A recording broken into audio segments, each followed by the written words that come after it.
जय श्री हरि विष्णु। भगवान विष्णु सबका मंगल करें। जय सनातनी में आप सबका हार्दिक स्वागत है। जय सनातनी के इस अंक में आज हम जुड़ेंगे माघ मास महात्म कथा अध्याय 2 से। सनातन धर्म में माघ मास का धार्मिक और आध्यात्मिक दृष्टि से विशेष महत्व रखता है। माघ मास में किए गए स्नान, दान, तप का कई गुना फल बढ़कर मिलता है। यह मास व्यक्ति के जीवन को शुद्ध करने और मोक्ष का मार्ग प्रशस्त करने वाला माना गया है। तुलसीदास जी द्वारा रामचरितमानस में माघ मास की महिमा का वर्णन करते हुए इसे पवित्र, पुण्य और मोक्ष का अद्वितीय अवसर बताया है। तुलसीदास जी कहते हैं, माघ मकरगत रवि जब होई, तीर्थ पति आव सब कोई, देव दनुज की नर नर श्रेणी, सादर मजहि सकल त्रिवेणी। इस चौपाई में तुलसीदास जी स्पष्ट करते हैं कि जब सूर्य मकर राशि में प्रवेश करता है तब माघ मास आरंभ होता है। इस समय गंगा, यमुना और सरस्वती के संगम पर देवता, दानव, किन्नर और मनुष्य सभी तीर्थराज प्रयाग में स्नान कर पुण्य अर्जित करते हैं। शास्त्रों के अनुसार माघ मास में भगवान विष्णु, देवी लक्ष्मी और भगवान शिव की पूजा करने से सभी प्रकार के पाप नष्ट हो जाते हैं। गरुड़ पुराण और पद्म पुराण में माघ मास की महिमा का वर्णन करते हुए कहा गया है कि इस मास में किया गया एक छोटा सा पुण्य कर्म असंख्य गुना फलदायी होता है। माघ मास का स्नान विशेष रूप से मोक्षदायिनी माना गया है। अगर आपने इस चैनल को अभी तक सब्सक्राइब नहीं किया है तो कृपया सब्सक्राइब कर लें। माघ मास महात्म्य का दूसरा अध्याय। राजा के ऐसे वचन सुनकर तपस्वी कहने लगा, हे राजन, भगवान सूर्य बहुत शीघ्र उदय होने वाले हैं, इसलिए यह समय हमारे लिए स्नान का है, कथा का नहीं। सो आप स्नान करके अपने घर को जाओ और अपने गुरु श्री वशिष्ठ जी से इस महात्म्य को सुनो। इतना कहकर तपस्वी सरोवर में स्नान करने के लिए चले गए और राजा भी विधि पूर्वक सरोवर में स्नान करके अपने राज को लौटा और रानीवास में जाकर तपस्वी की सब कथा रानी को सुनाई। तब सूत जी कहने लगे, हे महाराज, राजा ने अपने गुरु वशिष्ठ जी से क्या प्रश्न किया और उन्होंने क्या उत्तर दिया, सो कहिए।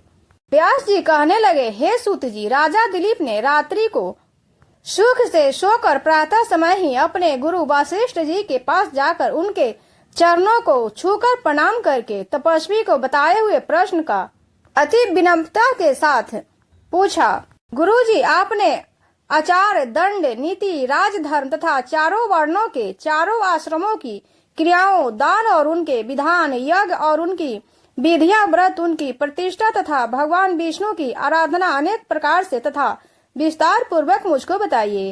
अब मैं आपसे माघ के स्नान के महात्म्य को सुनना चाहता हूँ। सो है तपोधन, नियम पूर्वक उसकी विधि बतलाइए। गुरु वशिष्ठ कहने लगे, हे राजन, तुम दोनों लोकों के कल्याणकारी वनवासी तथा गृहस्थियों के अतः करण को पवित्र करने वाले माघ मास के स्नान का बहुत सुंदर प्रश्न पूछा है।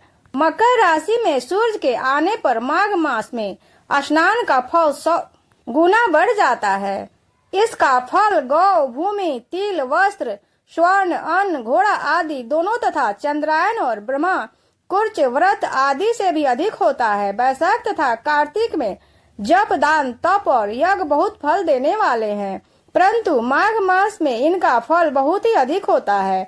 माघ में स्नान करने वाला पुरुष राजा और मुक्ति के मार्ग पर जाने वाला होता है।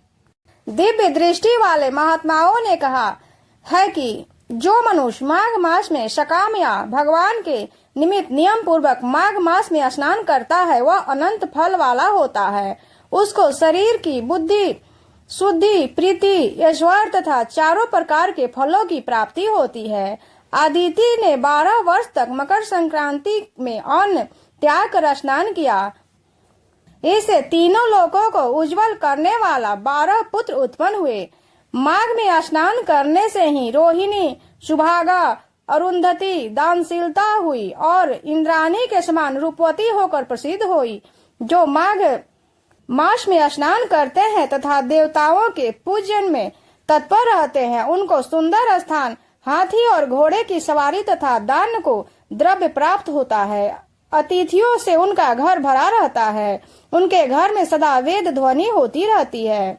वह मनुष्य धन्य है जो माघ मास में स्नान करते हैं, दान देते हैं तथा व्रत और नियमों का पालन करते हैं और दूसरों के पुण्यों के छीन होने से मनुष्य स्वर्ग से वापिस आ जाता है। परंतु जो मनुष्य माघ मास में स्नान करता है वह कभी स्वर्ग से वापस नहीं आता। इससे बढ़कर कोई नियम, तप, दान पवित्र और पाप नाशक नहीं है। भृगु जी में मणि पर्वत पर विद्याधरों को यह सुनाया था। तब राजा ने कहा कि ब्राह्मण भृगु ऋषि ने कब मणि पर्वत पर विद्याधरों को उपदेश दिया था, सो बताइए। ऋषि कहने लगे, हे राजन, एक समय 12 वर्ष तक वर्षा न होने के कारण, सब प्रजा छीन होने के कारण संसार में बड़ी उद्विग्नता फैल गई। हिमाचल और विंध्याचल पर्वत के मध्य का देश निर्जन होने के कारण श्राद्ध, तप तथा स्वाध्याय सब कुछ छूट गया। सारा लोक विपत्तियों में फंसकर प्रजाहीन हो गया। सारा भूमंडल फल और अन्न से रहित हो गया। तब विंध्याचल से नीचे बहती हुई नदी के सुंदर वृक्षों से आच्छादित अपने आश्रम से निकलकर श्री भृगु ऋषि अपने शिष्यों सहित हिमालय पर्वत पर गए। इस पर्वत पर छोटी नीली और नीचे का हिस्सा सुनहरी होने से सारा पर्वत पीताम्बरधारी श्री भगवान के सदृश लगता था। पर्वत के बीच का भाग नीला और बीच बीच में कहीं कहीं सफेद स्फटिक होने से तारों से युक्त आकाश जैसी शोभा को प्राप्त होता था। रात्रि के समय वह पर्वत दीपक की तरह चमकती हुई दिव्य औषधियों से पूरित किसी महल की शोभा को प्राप्त होता था। वह पर्वत शिखाओं पर बांसुरी बजाती और सुंदर गीत गाती हुई किन्नरियों तथा केले के पताकाओं से अत्यंत शोभा को प्राप्त हो रहा था। यह पर्वत नीलम, पन्ना, पुखराज तथा इसकी चोटी से निकलकर हुई रंग बिरंगी किरणें से इंद्रधनुष के समान प्रतीत होता था। स्वर्ण आदि सब धातुओं से तथा चमकते हुए रत्नों से चारों ओर फैली हुई अग्नि ज्वाला के समान शोभमान था। इसकी कंदराओं में काम पीड़ित विद्याधारी अपने पतियों के साथ आकर रमन करती है और गुफाओं में ऐसे ऋषि मुनि जिन्होंने संसार के सब क्लेशों को जीत लिया है, रात दिन ब्रह्मा का ध्यान करते हैं और कई एक हाथ में रुद्राक्ष की माला लिए हुए शिव की आराधना में लगे हुए हैं।